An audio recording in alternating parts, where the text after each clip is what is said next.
Allez-y.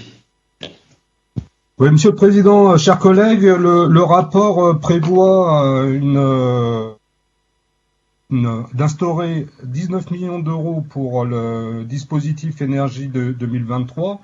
Donc c'est une somme dont on peut se féliciter, si ce n'était que le rapport prévoit de sélectionner les établissements qui pourraient en être bénéficiaires, puisqu'il prévoit que la mise en œuvre du dispositif soit conditionnée à la production par les lycées d'un engagement pour la sobriété.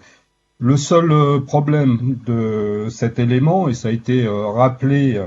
notamment en commission lycée, c'est qu'il nous reste, en dépit du plan Marshall,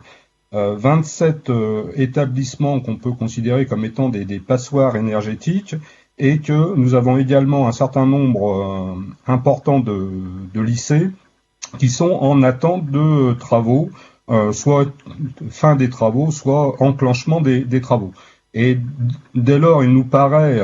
et je sais que vous êtes attaché à cette valeur, vous nous la rappelez souvent, par rapport au souci d'équité,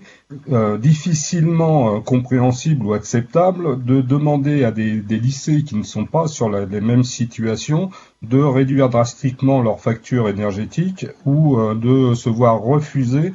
les aides du dispositif en fonction d'une incapacité qu'ils pourraient avoir de voir leur facture diminuer. Voilà, et y compris puisque vous évoquiez le plan Marshall qui arrivait après une période que vous considérez comme noire. Voilà, simplement rappeler que le plan Marshall et les chiffres que vous avancez, en fait, les 1,5 milliard d'euros ne sont pas totalement dédiés à un rattrapage, puisque quand on regarde les opérations à l'intérieur, en fait, il n'y a que 765 millions d'euros qui peuvent venir témoigner d'un investissement.